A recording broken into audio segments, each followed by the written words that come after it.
Halo, Assalamualaikum warahmatullahi wabarakatuh. Perkenalkan, nama saya Dita Jaya Nirmala dari Prodi Sastra Indonesia. Di sini, saya akan membicarakan tentang sebuah hikayat dan kaidah kebahasaannya.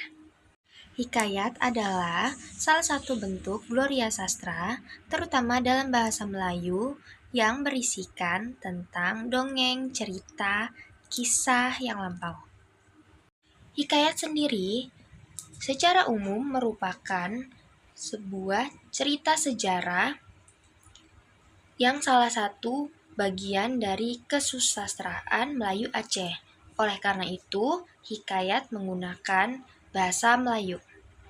Selain itu, karena hikayat sendiri adalah berbentuk prosa yang panjang, di dalamnya terdapat kaidah kebahasaan.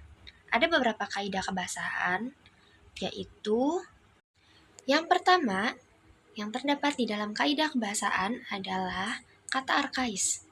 Yang kedua, ada konjungsi temporal.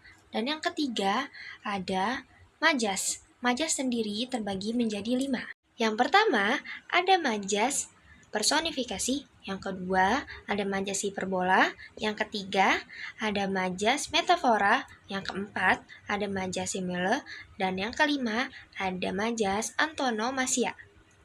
Pertama, ada kata arkais. Kata arkais yaitu kata-kata yang berhubungan dengan masa lampau, masa lalu, atau yang kuno yang tidak lazim digunakan di masa kini. Yang kedua, ada konjungsi. Konjungsi adalah kata hubung yang menghubungkan antar kata, antar frasa, antar kalimat, antar paragraf dalam sebuah cerita hikayat. Nah, contoh dari konjungsi temporal yang terdapat dalam hikayat yaitu ada kata setelah, kata kemudian, kata maka, dan lain sebagainya. Nah, pada cerita hikayat banyak sekali dijumpai jenis-jenis majas untuk menambah gaya bahasa kisah hikayat. Majas sendiri adalah salah satu teknik untuk memanfaatkan kekayaan bahasa untuk memperluas makna karya sastra tersebut. Nah, yang pertama ada majas personifikasi yang merupakan majas yang membuat benda mati seolah-olah hidup dan memiliki sifat seperti manusia. Contohnya, daun-daun itu menari, terkena lambaian angin yang sejuk. Nah, yang kedua, ada majas hiperbola, yang artinya majas yang digunakan untuk melebih-lebihkan sesuatu. Nah, majas hiperbola ini bertujuan untuk menekan, memperhebat, maupun memberikan kesan yang berlebihan.